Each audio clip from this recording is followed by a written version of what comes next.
InsyaAllah 1, 2, 3 testing. 1, 2, 3 testing.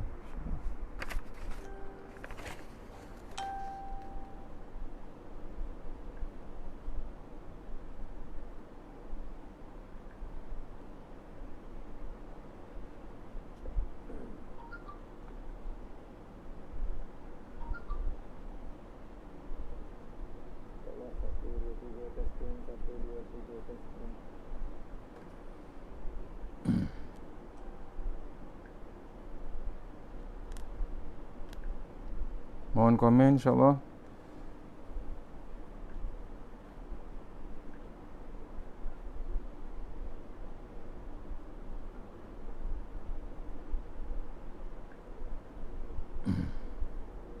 Mohon share kuliah daripada kuliah Sungai Tangkas insyaAllah. Mohon share.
Okey, insyaAllah. Assalamualaikum warahmatullahi wabarakatuh. Alhamdulillah rabbil alamin. Assalatu wassalamu ala asyrafil mursalin wa ala alihi washabbihi ajma'in. A'udzubillahi minan nar min syarril kufar min ghadabil jabbar wal izzati lillahi wa rasulih. Allahumma ghanina bihalan harami wa lan siwa bismika Allahumma ya daim ya hayyu ya fardu ya wit ya ahad ya samad. Allahumma shalli ala Muhammad wa ala ali Muhammad. Bismillahirrahmanirrahim. Rabbi shrah li sadri wa yassir li amri wa tammin lisani yafqahu qaul. Wa ya ibadallah ittaqullaha usikum wa iyaya bittaqullah faqad fazal muttaqun. Allah Ta'ala inna hikmataka wansur alaina min hazaimatika ya arhamar rahimin. Bismillahirrahmanirrahim. Bismillahi ma sya'allah la yasuqu Allah. Bismillahi ma sya'allah la yasrifu suwaillah. Bismillahi ma sya'allah makana min ni'matin faminallah. Bismillahi ma sya'allah la ya'ti bil hasanat ilallah. Bismillahi ma sya'allah la hawla wa la quwata illa billahil aliyyil azim. Allahumma nas'aluka bi barakatihi syarifah an tuhimmal dunya. Amin ya rabbal alamin. InsyaAllah. Jumpa lagi untuk pengisahan hari ini. Sambungan lagi sedikit bab larangan minum khamar ataupun larangan minum arak, insyaAllah ya. InsyaAllah mudah-mudahan malam ni boleh habis.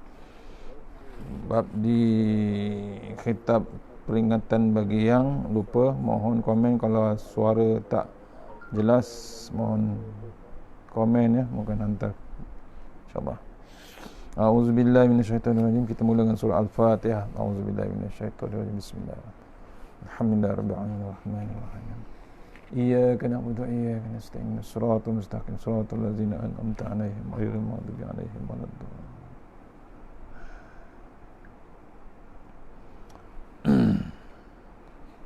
Kita sekali share kali insya-Allah.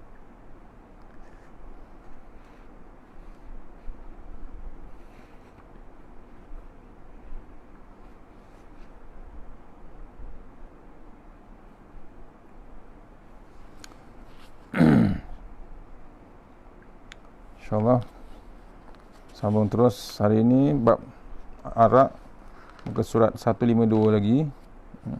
Dah habis dah yang mudarat ya. Mudarat meminum arak, 10 mudarat bila minum arak ataupun ketagihan arak. Ada 10 mudarat. Saya ulang balik sikit boleh insyaAllah. Yang pertama, poin dia, peminum seperti orang yang gila, orang yang jadi bahan cela, bahan gelak ketawa orang. Yang kedua, membazirkan harta, merosakkan akal, ya, sebagaimana yang dikatakan oleh Umar radhiyallahu anhu. Ya. Yang ketiga, ia menyebabkan pemusuhan di antara sahabat-sahabat, sebagaimana firman Allah Ta'ala dalam surahnya, iaitu sungguh tujuan syaitan akan membangkitkan pemusuhan di antara kamu di dalam bab arak dan judi. Yang ketiga, mudaratnya minum arak ialah peminumnya terhalang dari zikrullah dan sembahyang, sebagaimana firman Allah Ta'ala dalam surah Al-Maidah, wa yasuddakum an zikrillahi wa anis salah fahal antum muntahun. Ya, juga menghalangi dari zikrullah dan sembahyang. Apakah kamu tidak mahu menghentikan? Surah Al-Maidah ayat 91. Dalil mudaratnya minum arak. Yang kelima, minum arak itu mendorong berdebab zina, kemungkinan juga menceraikan isterinya dengan tidak sengaja. Yang dipanggil induk segala maksiat, ibu segala maksiat, iaitu minum arak. Yang keenam, Yang keenam,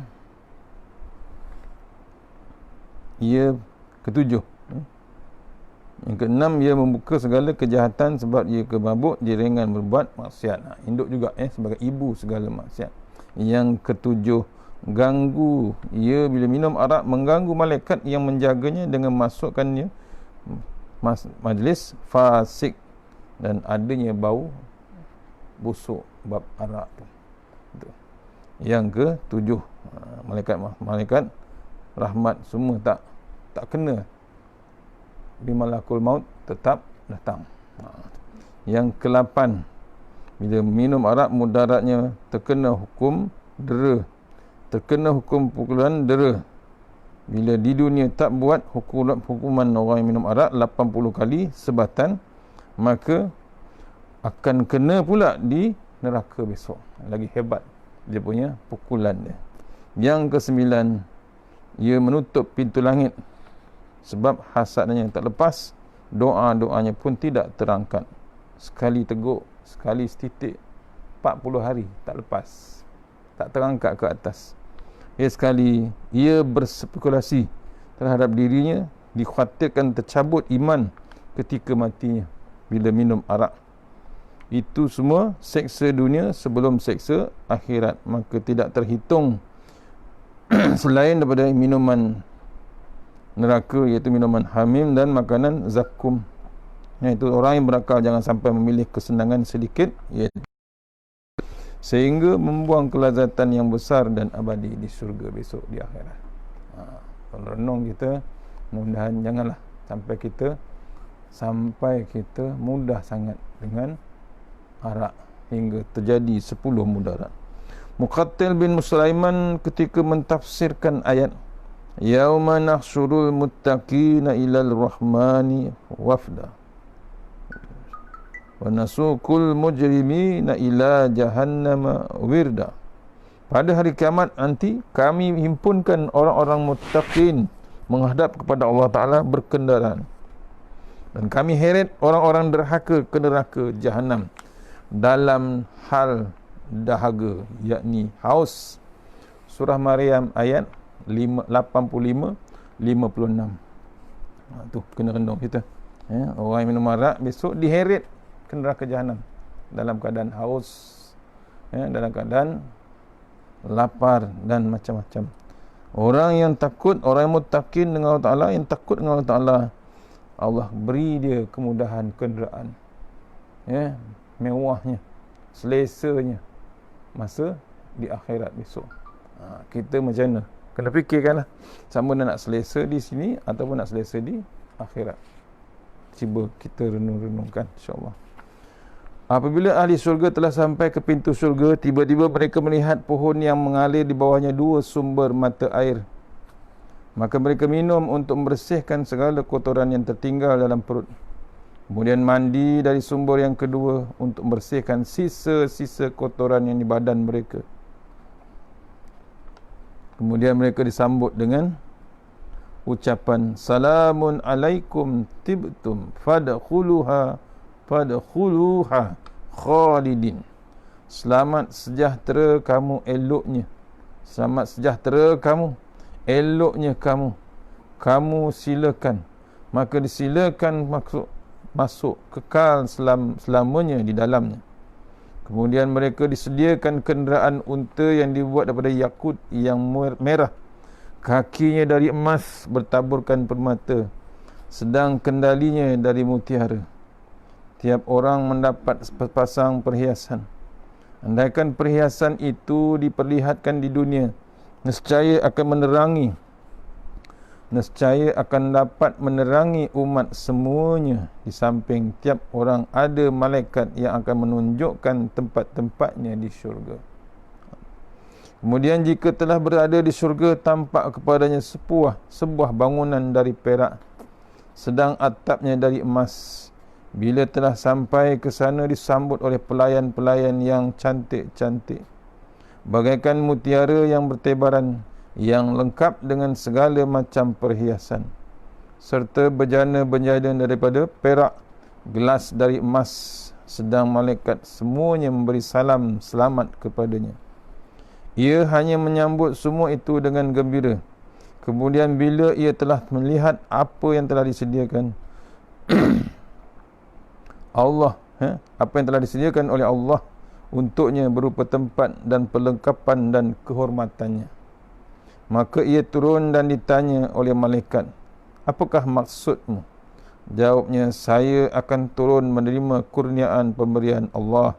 Malaikat berkata, berjalanlah maka untukmu yang lebih tinggi, lebih lagi dari apa yang sedang kau lihat itu. Bila telah berjalan, maka nampak kepadanya bangunan dari emas beratapkan mutiara. Maka bila baru mendekatinya, langsung disambut oleh pelayan-pelayan yang bagaikan mutiara yang bertebaran, dengan membawa bejana perak, gelas-gelas dari emas. Kemudian semuanya memberi salam kepadanya. Bila ia akan turun ke situ, lalu diperingatkan oleh malaikat pengawalnya, teruskan dahulu, sebab masih ada yang lebih dari itu. Tiba-tiba nampak kepadanya binaan dari yakut yang merah, yang dapat melihat isinya. Terlihat isi dalam dari luarnya, kerana sangat jernihnya. Bila telah sampai ke sana, segera disambut oleh pelayan-pelayan sebagaimana semula dan beri salam kepadanya. Maka ia masuk ke gedung itu, segera disambut oleh bidadari yang bola matanya berhias dengan 70 macam perhiasan. Semerbak harum baunya sehingga tercium dari jarak perjalanan 100 tahun. Maka bila ia melihat paras muka bidadari itu, nampak wajahnya sendiri, alangkah jernih dan bersih mukanya. Bila melihat dadanya, terlihat apa yang di sebalik bajunya, bahkan dapat melihat urat-urat betisnya. Dia berada di rumah yang lebar, panjang 1 farsah persegi, mempunyai 4,000 ambang pintu dari emas, berlantaikan permaidani dari emas bertaburan mutiara, meliputi semua ruangan rumah. Ada katil menyamai 70 ranjang dunia. Maka bila telah duduk, lalu angin ingin berbuah-buahan, datanglah buah itu, sehingga mudahlah ia memetik memakannya. Semua ini bagaikan pahala yang disediakan oleh Allah bagi orang-orang yang bertakwa, yang menjaga dirinya daripada minum khamar ataupun minum arak dan segala perbuatan yang keji. Sedang ahli neraka dibawa ke neraka, maka bila sampai di pintu, langsung terbuka pintu-pintunya, disambut oleh malaikat yang telah siap sedia dengan pukul besi. Maka apabila telah masuk di neraka, tiap anggota badannya merasa seksa sendiri. Apakah panasnya atau gigitan ular atau pukulan malaikat? Bila dipukul, malaikat segera tenggelam dalam api itu di dalam 40 tahun. Sedalam 40 tahun, belum juga sampai ke dasarnya. Kemudian naik dengan wap api ke atas untuk diulangi pukulan malaikat sehingga tenggelam kembali sedalam-dalamnya. Sedang kulitnya sebagaimana tersebut dalam ayat, kullama nadijat juluduhum baddalnahum juludan ghairaha liyazuqul azab innallaha kana azizan azizan hakim. Tiap-tiap yang telah masak rosak kulitnya, maka kami gantikan dengan kulit baru supaya merasainya pedihnya siksa. Sungguhnya Allah Maha Mulia, Jaya dan Bijaksana. An-Nisa ayat 56. Beza ahli neraka dengan ahli syurga. Satu muka surat dia punya kelebihan ahli syurga, orang yang tidak minum arak ataupun orang yang takut sebenar-benarnya dengan Allah Subhanahu Wa Taala. Beza dengan disambut orang yang maksiat dengan Allah, salah satunya dengan bab arak. Allah tunggu dengan malaikat-malaikat penjaga neraka, ya, pukul sampai ke bawah ke dasar neraka, bangun lagi 40 tahun dia punya dalam. Dahsyatnya bab neraka, ya, yang hebatnya masak kulit tu, melecur kulit tu, dipulihkan balik, dibakar balik. Itu yang tak terdaya. Pedihnya bab neraka, terlalu pedih. Waktu sekarang ni, waktu semayang, waktu zikir, jangan miss Allahumma ajirna minan nar, Allahumma ajirna minan nar, Allahumma ajirna minan nar. Mohon kepada Allah Ta'ala, janganlah kita disinggahkan dengan bab neraka. Ada dalilnya dalam surah An-Nisa ayat 56. Tiap-tiap yang telah rosak kulit atau masak kulitnya, kami gantikan dengan kulit yang baru. Tak berhenti seksa. Elok dah elok, panas balik, melecur balik, bakar balik. Itu yang kita bimbangkan. Yang hebatnya tak mati-mati. Ya, di dunia sekali ya bab penyakit, mati terus, habis, selesai di dunia. Yang payahnya di akhirat tak selesai. Sebab tu persiapan di dunia tu kena jelaskan. Dijelaskan bahawa penggantian kulit itu tiap-tiap hari sampai 70 kali. 70 kali. Dan terasa dahaga, maka minta minum, lalu diberikan air hamim yang mendidih. Dan bila didekatkan ke mukanya, jatuh daging mukanya. Dan bila diminum, jatuh giginya. Kemudian jika masuk ke dalam perut, terputus ususnya dan masak, yakni matang kulitnya. Sebagaimana ayat yusharu bihi ma fi butunihim wal julud walahum maqami'u min hadid, ya. Surah Al-Hajj ayat 20 hingga 21. Apa ceritanya? Mencairkan apa yang dalam perut mereka, demikian juga kulit, dan juga untuk mereka tersedia pukulan dari besi. Seksa neraka. Dalilnya dalam surah Al-Hajj ayat 20 hingga 21. Putus usus kita yang panjang dalam perut ni, terputus-putus pasal minum air neraka tu, ya. Kena kulit muka pun jatuh, kena gigi pun jatuh, masuk ke mulut, akhirnya tanggal semua daging sampai ke usus, putus semua usus-usus kita. Dan sesudah berapa tahun tersesa, mereka lalu dipanggil malaikat-malaikat penjaga Jahannam supaya mintakan keringanan kepada Tuhan, tapi tidak dihiraukan. Lalu mereka memanggil malaikat Malik selama 40 tahun juga tidak dihiraukan, sehingga putus harapan mereka. Dan kerana lama mengeluh tapi tak berguna, maka mereka berkata, lebih baik sabar.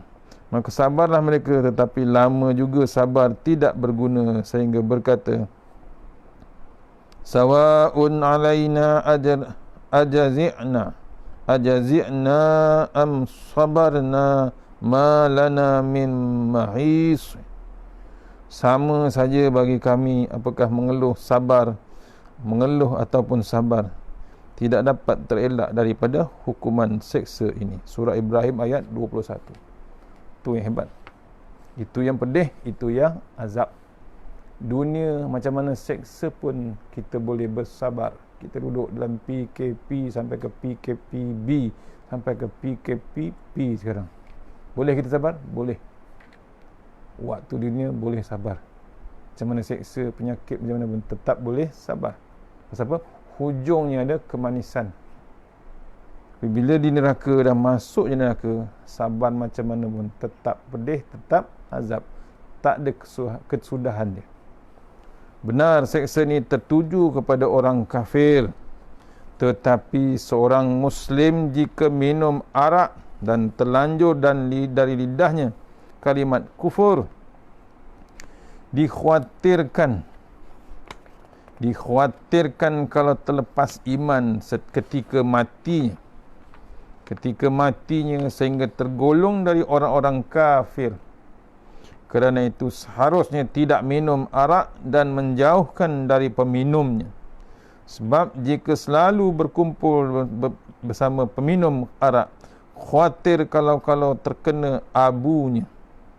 Harus selalu memikirkan kengerian hari kiamat supaya hatinya jangan sampai cenderung kepada arak ataupun khamar. Ini dipesankan. Dipesankan kita, seksa memang betul dituju pada orang kafir, tetapi seorang Muslim jika minum arak ataupun khamar, terlanjur pula lidahnya kalimat kufur, dikhawatirkan kalau terlepas iman ketika mati yang dalam keadaan kafir walaupun dia Muslim, dibimbangi sehingga tergolong jadi orang-orang yang kafir. Kerana itu seharusnya tidak minum arak. Seharusnya kita tidak minum arak dan jauhkan dari peminumnya. Sebab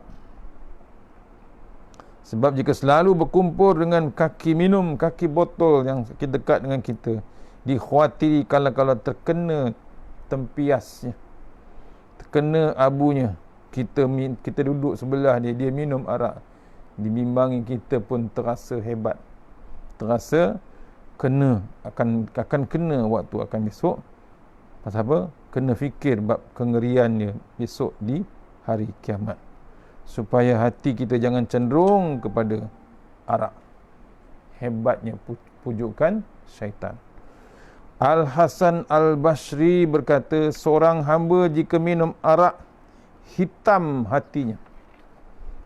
Bila minum arak, hitam hatinya. Jika kali kedua lepas tangan malaikat untuk menjaganya. Dan bila minum kali yang ketiga, maka lepas tangan malaikat maut daripadanya.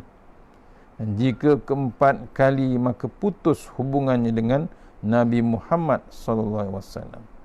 Dan bila kelima, maka putus hubungan dengan sahabat-sahabat Nabi Muhammad SAW. Bila minum yang keenam, putus hubungan dengan Jibril. Bila ketujuh, putus hubungan dengan Israfil. Dan bila ke-8, putus dengan Mikail. Dan minum kali yang ke-9, putus hubungan dengan langit. Dan bila ke-10, maka putus hubungan dengan bumi. Bila ke-11 minumnya, maka lepas tangan daripada bab ikan di laut. Dan jika ke-12, maka putus hubungan dengan matahari dan bulan. Kali ke-13, maka putus hubungan dengan para binatang-binatang, para bintang-bintang. Jika ke-14, putus hubungan dengan semua makhluk. Dan ke-15, tertutup pintu-pintu syurga. Bila minum kali ke-16, terbuka pintu neraka. Dan bila ke-17 minum, putus dengan bab malaikat hamalatul arsh. Dan bila ke-18, putus dengan Al-Kursi. Dan ke-19, putus hubungan dengan Aras. Dan yang ke-20, putus dari rahmat Allah Subhanahu Wa Taala. Tu dilevelkan orang yang minum arak. Dari minum kali pertama sampailah kali ke-20. Yang ke-20 tu yang paling hebat, iaitu putus rahmat daripada Allah Ta'ala.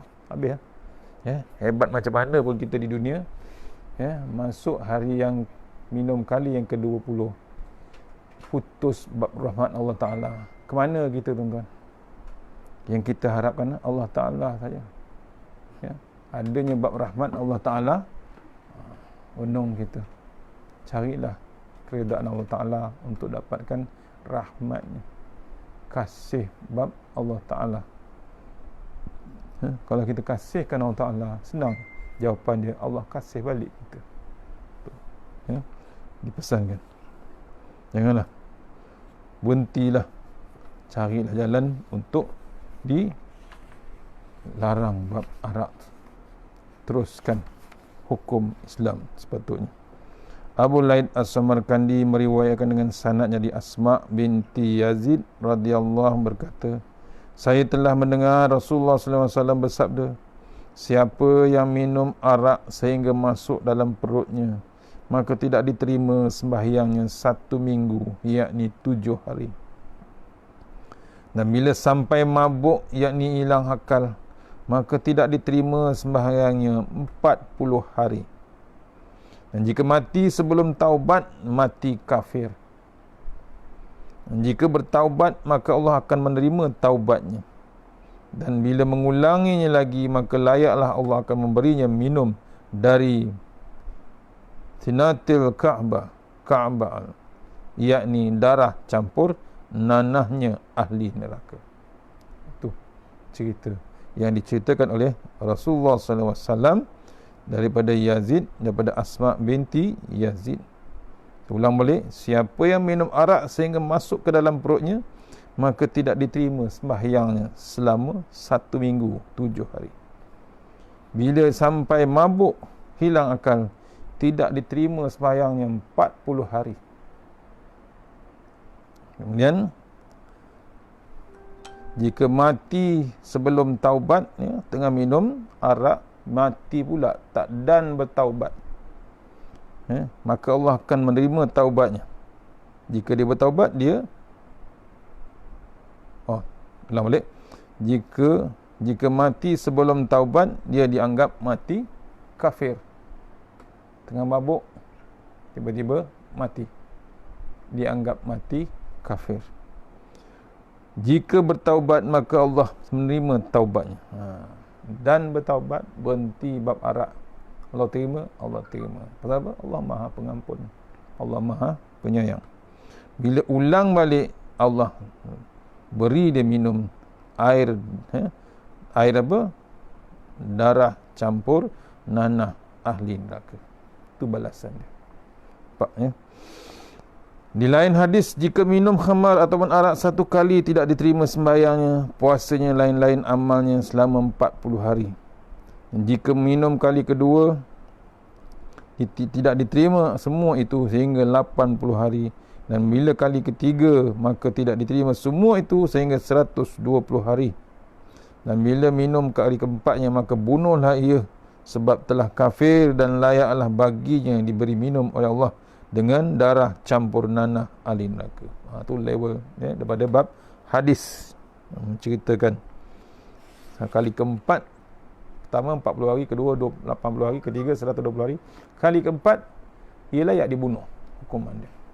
Pasal kafir, dia telah kafir dengan hukum-hukum Allah. Di lain hadis, sesungguhnya dosa-dosa terletak di sebuah rumah dan kuncinya ialah minum arak.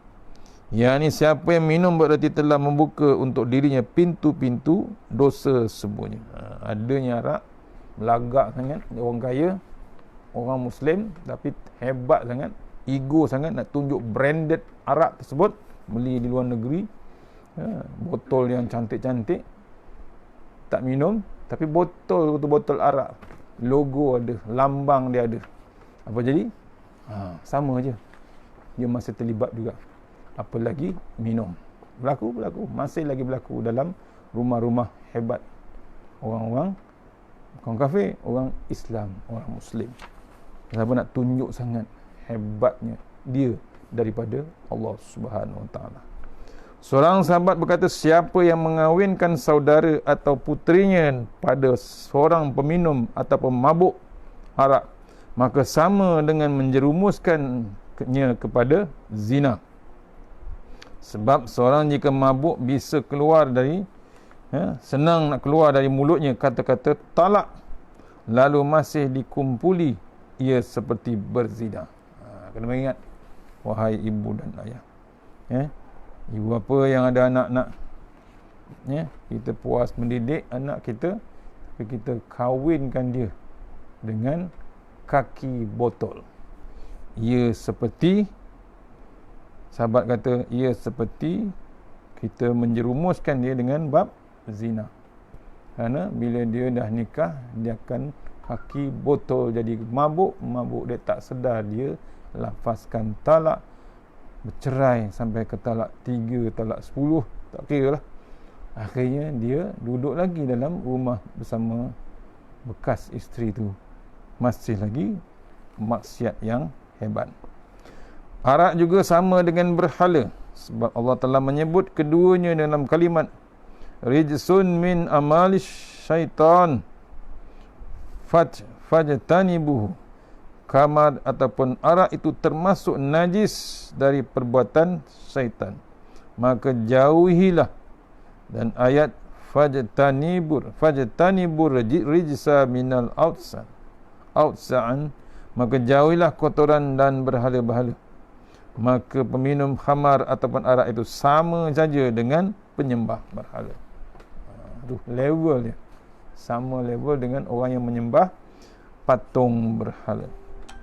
Abdullah bin Mas'ud radhiyallahu anhu berkata bahawa orang yang minum khamar ataupun arak siang hari, maka bererti dia syirik sehingga petang hari. Siapa yang minum waktu petang bererti syirik sehingga pagi. Juga ia berkata, jika peminum khamar atau arak itu mati, maka kuburlah ia. Tahanlah aku, kemudian kamu gali kembali kubur itu. Jika kamu tidak mendapatkannya berpaling dari kiblat, maka bunuhlah aku. Sahabat tu cabar. Orang yang minum arak ni, bila mati, kuburkan dia segera. Kemudian selepas kubur, ya, bila digali balik, dia boleh cabar. Pasal apa? Mayat tersebut, mayat kaki botol, kaki minum arak tu, kemungkinan akan beralih daripada sepatutnya menghadap kiblat, beralih pada bab membelakangi kiblat. Tu dia cabar. Sebab dia mungkar waktu dia hidup. Dia makan yang haram, makan yang memabukkan, akan dipalingkan dia waktu di dalam liang lahat. Anas bin Malik radhiyallahu berkata,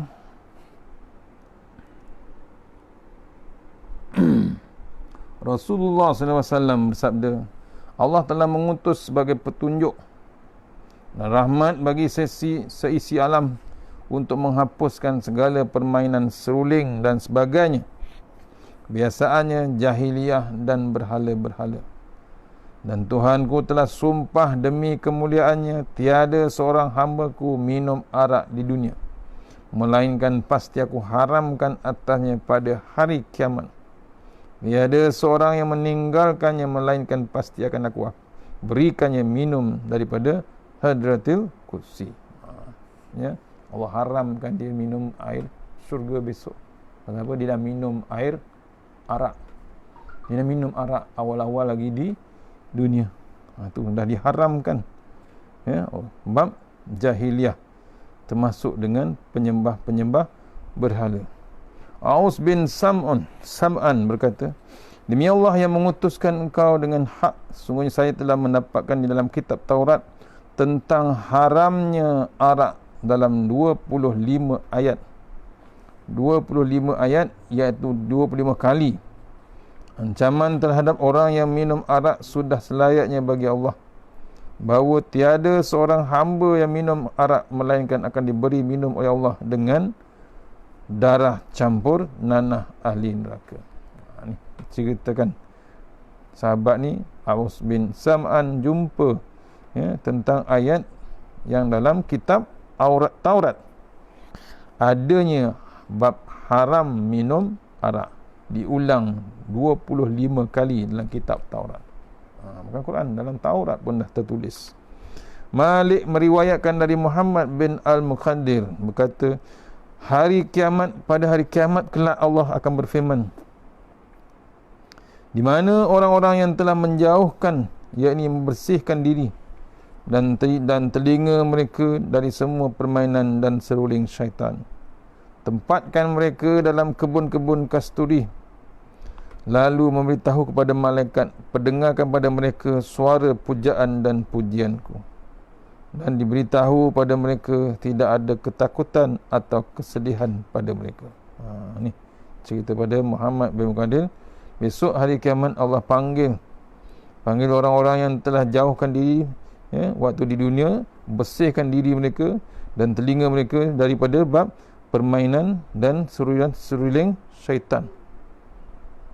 Ini muzik yang menjahanamkan lah, termasuklah bab-bab muzik yang merosakkan kita. Permainan seruling syaitan, kemudian diarahkan orang yang beriman itu ditempatkan pada kebun-kebun kasturi, kemudian diperdengarkan mereka lagu ataupun suara daripada Allah Ta'ala, suara yang hebat, yang akan didengarkan untuk ahli-ahli syurga. Tiada lagi bab ketakutan, tiada lagi bab kesedihan, terus dengan bab kegembiraan. Abu Wa'il dan Syakik, sikit lagi insyaAllah.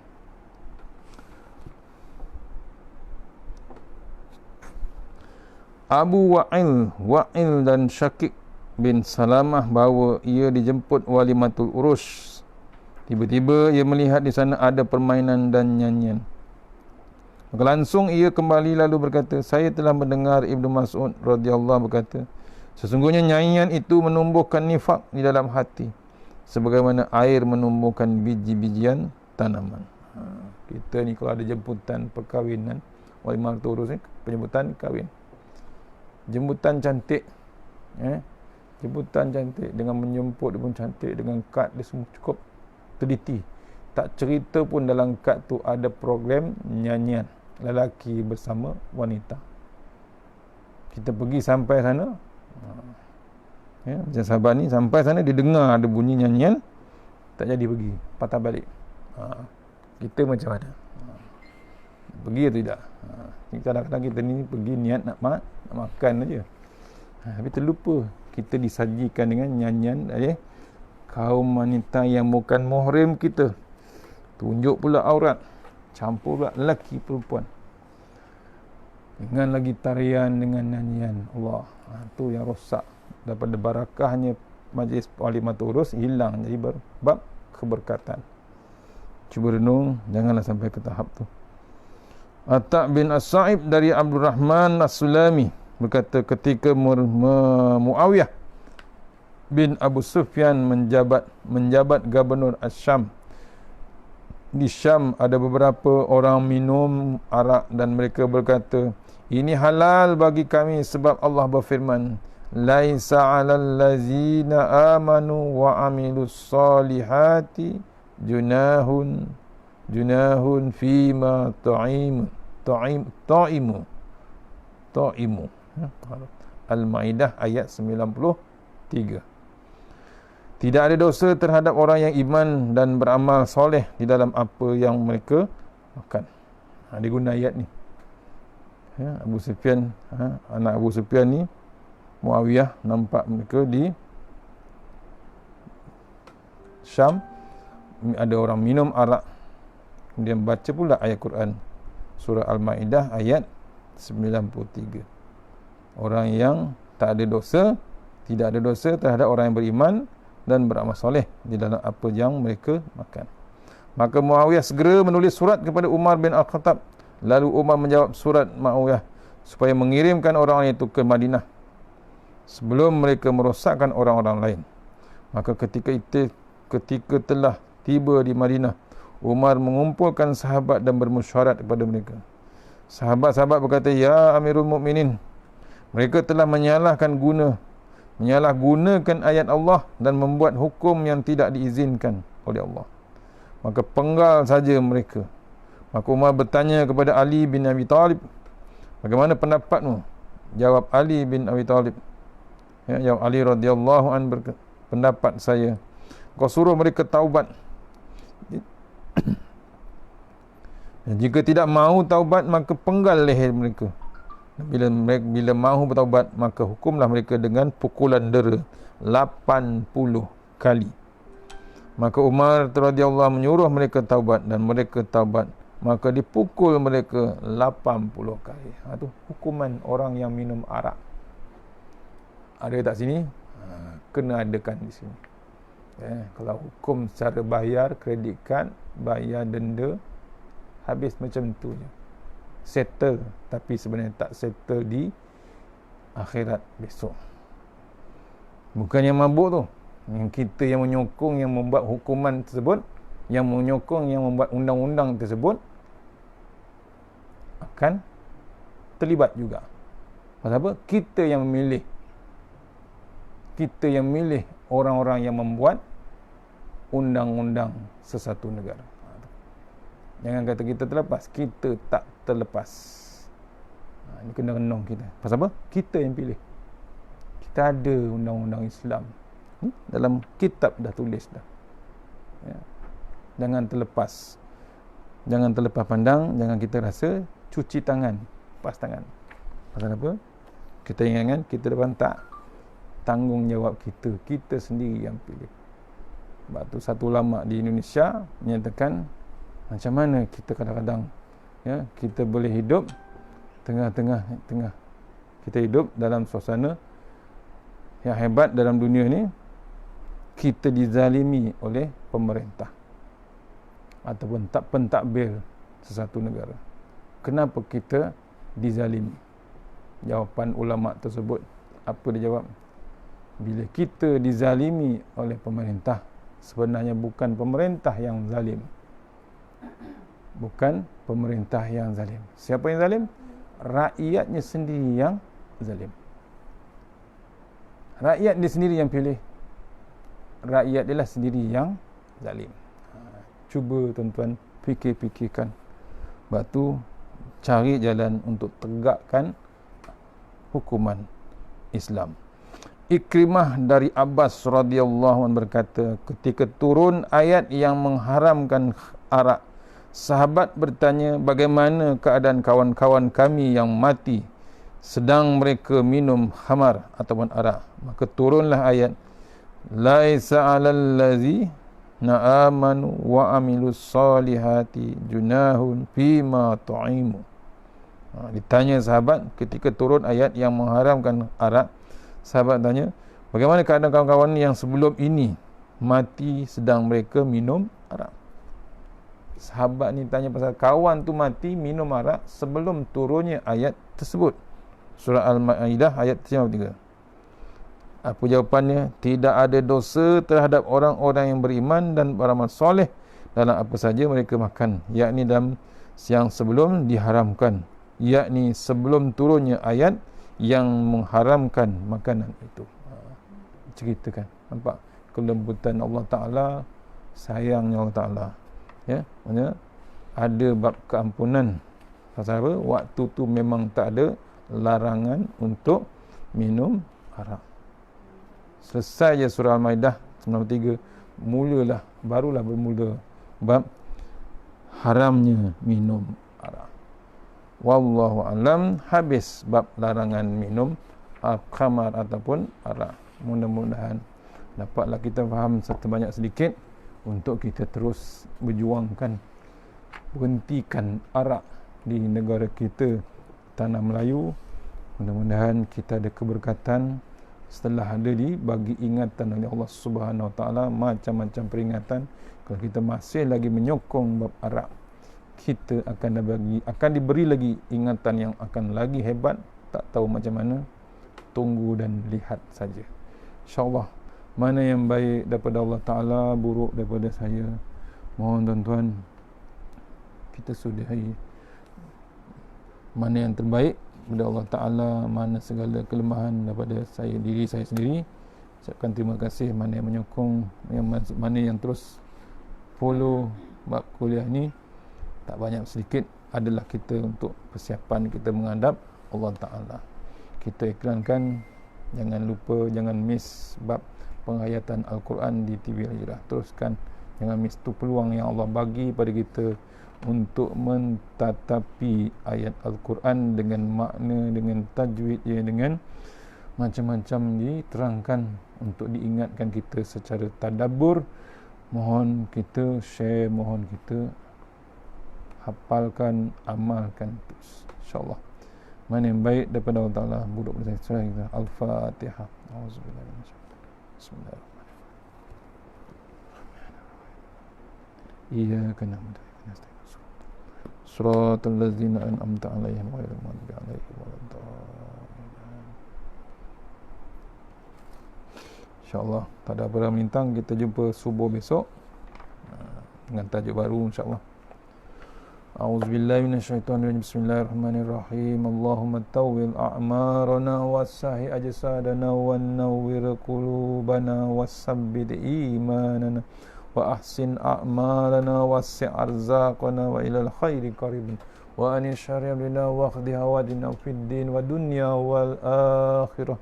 Ya Allah, panjangkanlah umur kami, sihatkan badan kami, terangkan hati kami, tetapkan iman kami, elokkan amalan kami, luaskan rezeki kami, dekatkan kami kepada kebajikan, jauhkan kami daripada kejahatan, tunaikan hajat kami.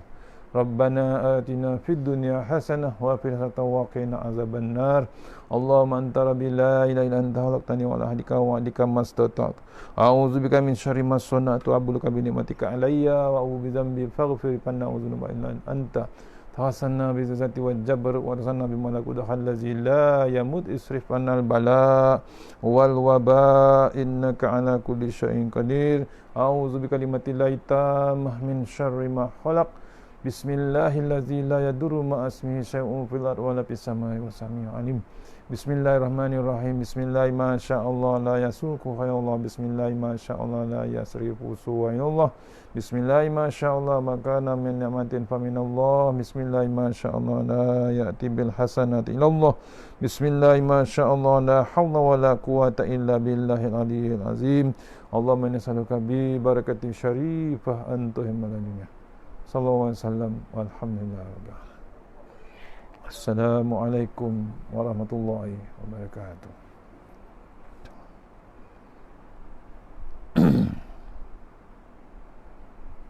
Bismillah.